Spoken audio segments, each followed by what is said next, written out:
పరమాత్మ స్వరూపమైన సభకు నమస్కారం. ఇక్కడికి విచ్చేసినటువంటి మాతాజీకి నా ప్రణామాలు. అయితే నేను ఒక చిన్న చరణం ద్వారా నేనేం చెప్పాలనుకుంటున్నా చెప్తాను. ఎందుకు ఈ బాపట్లలో కొన్ని వేల మంది మేబీ లక్షల మంది జనాభా ఉంటారు, కానీ ఎందుకు మనం ఈ ఒక 100 మందినే ఇక్కడ అసెంబ్ల్ అయి ఉన్నాము?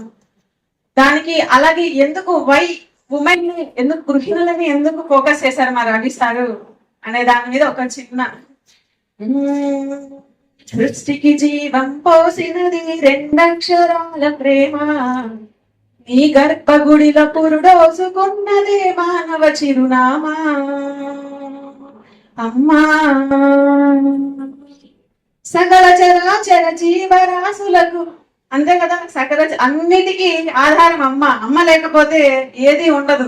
ఇప్పుడు మనం ఇంటికి వెళ్ళాం అనుకోండి, ఎవరు లేకుండా అమ్మ ఉందంటే అసలు ఆ ఎంతూజియాజం, ఆ ఇష్టము, పోయి కబక్కున పోయి అమ్మను ఆలింగనం చేసుకుంటాం. కానీ ఆ అమ్మే లేదనుకోండి ఇంట్లో, అది ఏదో తెలియని వెలితి బాగా కనిపిస్తుంది అన్నమాట ఇంట్లో. సో ఎవరైతే ఇక్కడ ఉన్నటువంటి మూర్తులు ఉన్న వాళ్ళందరూ దయచేసి నెక్స్ట్ జనరేషన్స్ కి మీరు మీ మన కుటుంబం నుంచే మొదలు పెడతాం. మనం బయట ఉద్ధరించాలి అంటే అది మన కుటుంబం నుంచే ఒక సమిధి ముందుకు సాగాలి. కాబట్టి అందుకే మిమ్మల్ని ఇక్కడ అసెంబ్ల్ చేయడం జరిగింది. కాబట్టి ఈ ఉన్నటువంటి పొద్దు నుంచి సాయంత్రం వరకు ఉన్నదాన్ని నేను జస్ట్ ఒక 4 మాటల్లో చెప్తాను. ఫస్ట్ మనం ఏం నేర్చుకున్నాం? భగవంతుడు వ్యక్తి కాదు, వ్యవస్థ. అయితే నాకు ఇందాక భోజనం చేసేటప్పుడు నాకు ఒక ఉదాహరణ వచ్చింది. వ్యవస్థ అంటున్నాం కదా, సరే నాకు కాలుకి అదేదో ఇటుక కొట్టుకుంది అనమాట. అప్పుడు ఏముంటది? కాలు మనసుకి మెదడుకి ఇస్తుంది అనమాట. ఏదో కింద ఉంది, కళ్ళు కింద పెట్టి నడువు అంటది. అది ఎట్లా చెప్తుంది? అంటే కాలు వేరు కాదు, లేకపోతే బయట చూపు వేరు కాదు కదా. ఇది అన్ని వేరు వేరు అయినా కూడా ఒక స్ట్రక్చరల్ గా ఉన్నటువంటి ఒక వ్యవస్థ ఇది. భగవంతుడు ఒక మనిషిని క్రియేట్ చేయడం అనేది, మనిషిని కాదు ప్రతి జీవరాశిని క్రియేట్ చేయడం అనేది ఆయన యొక్క అద్భుతమైనటువంటి సృష్టి. ఎలా అంటే గాడ్ ని నేను అర్థం చేసుకొని చెప్తాను. G for generation or creation, O for organization or management, D for dissolve. అంటే సృష్టిస్తారు బ్రహ్మ, ఆర్గనైజ్ చేస్తారు విష్ణువు. సృష్టికి జ్ఞానం కావాలి కదండి. కాబట్టి బ్రహ్మగారికి అమ్మవారైనటువంటి సరస్వతిని జతకట్టారు, అంతే కదా. ఏమో నాకు తెలుసుకున్న తర్వాత మీరే చెప్పాలి. తర్వాత ఓ ఫర్ ఆర్గనైజర్ ఆర్ మేనేజర్. కృష్ణుడు మేనేజ్ చేసినట్టుగా ఎవరు మేనేజ్ చేయలేదండి. దుర్యోధనుడు కూర్చొని ఉన్నాడు అంటే తల దగ్గర కూర్చున్నాడు, అర్జునుడు పాదాల దగ్గర కూర్చున్నాడు. అంటే వీళ్ళిద్దరిని సమదృష్టితో చూడాలి కదా. ఇప్పుడు చెప్పే వాళ్ళు సమదృష్టి, ఇప్పుడు లీడర్ అనే వాళ్ళు ఆచరించి చూస్తేనే కదా ఫాలోవర్స్ కూడా ఆచరించేది. సో ఇద్దరిని మేనేజ్ చేశాడండి. ఆయన మేనేజ్ చేసినట్టుగా థింగ్స్ ని ఇంతవరకు ఎవరు చేయలేదు. కనుకని కొన్ని లక్షల వేల సంవత్సరాల క్రితం జరిగినటువంటి ఆ భగవద్గీతని ఇప్పటికి కూడా జరుపుకుంటున్నాం. అది ఇప్పటికి కూడా మనం పారాయణ చేసుకుంటున్నాం, లేకపోతే అనుష్ఠిస్తున్నాము, ఆచరిస్తున్నాము. అయితే ఫర్ ఎగ్జాంపుల్ మన రాజ్యాంగమే ఉందండి. రాజ్యాంగము ఎప్పుడో జస్ట్ 70 ఏళ్ల కిందట వచ్చింది. ఇప్పటికి 110 సవరణలు జరిగాయి. అంటే ఉన్న బుక్ కి 110 సవరణలు జరిగాయి. తిప్పి కొడితే అది 1092 పేజీలు ఉంటది అంతే. అంత చిన్నదానికి జస్ట్ అది ఓన్లీ మన దేశం వరకు కన్ఫైన్ అయింది మాత్రమే.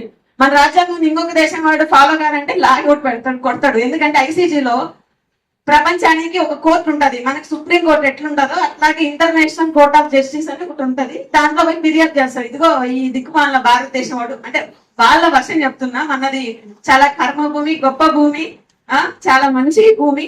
వాడు ఏమంటాడంటే దీన్ని ఫాలో అవ్వమని చెప్తున్నాడు అంటాడు. అంటే నేను ఎందుకు వ్యవస్థ అనే దాన్ని మళ్ళీ ఇక్కడికి ఇంటర్లింక్ తీసుకొని వస్తాను. అట్లా అంతటి ఎన్నో సంవత్సరాల నుంచి కానీ దానికి అమైన్మెంట్ జరగలేదు భగవద్గీతకి. ఎవరన్నా తెలిసిన వాళ్ళు ఉన్నారా? మేము ఈ భగవద్గీతకి సవరణ చేశాము అన్న వాళ్ళు ప్లీజ్ ఎవరైనా ఉంటే అట్లా హ్యాండ్ రైజ్ చేయండి. ఎగ్జాక్ట్లీ ఈ సమాధానం రప్పించడం కోసం. సో ఇప్పుడు ప్రపంచం మొత్తం అసలు మనిషి అన్నవాడు ప్రతి ఒక్కడు భగవద్గీత వైపు చూస్తున్నాడు. పాశ్చాత్యులు, మన దౌర్భాగ్యం ఏంటంటే పాశ్చాత్య దేశం వారు మన సంస్కృతిని ఆచరిస్తుంటే మనం పోయి వాళ్ళ సంస్కృతిని ఆచరిస్తున్నాం. ఎంత గొప్పది, ఎంత మహోన్నతమైనటువంటి ఈ కల్చర్ ని వదిలేస్తున్నాం.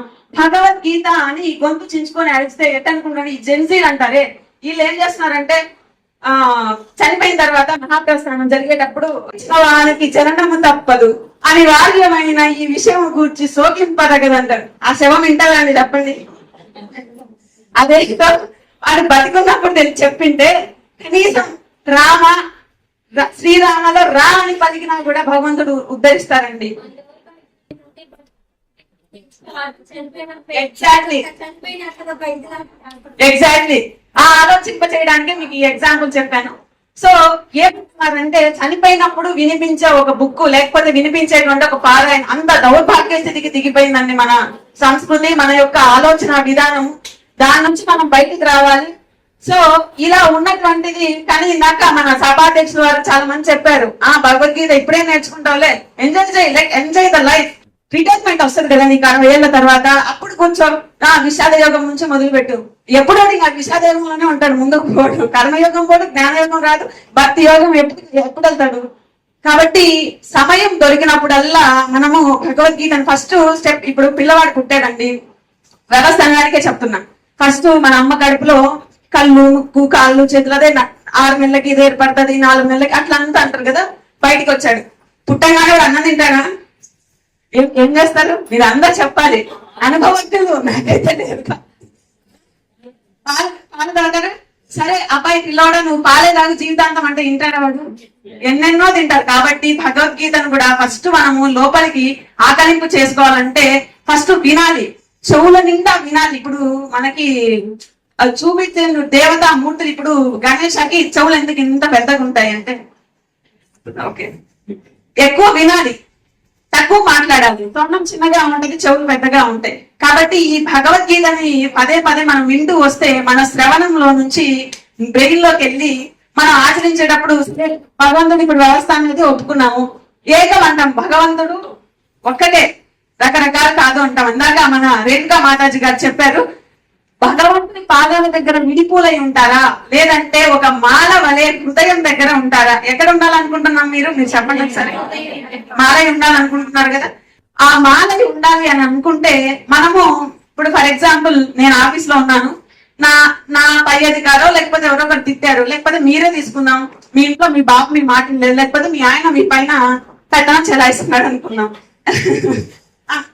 ఇప్పుడు ఆయన ఏమనలేం కదా, పిల్లవాడిని కొడతాం. పిల్లవాడు ఏం చేస్తారు? కుక్కి కొడతారు. కుక్కి ఏం చేస్తుంది? అది ఉండేటువంటి వస్తువులు నాశనం చేస్తారు. ఇంటర్ని ఎవరు మహిళే కదా, వాటన్నిటిని సరిదిద్దుకోవాల్సింది.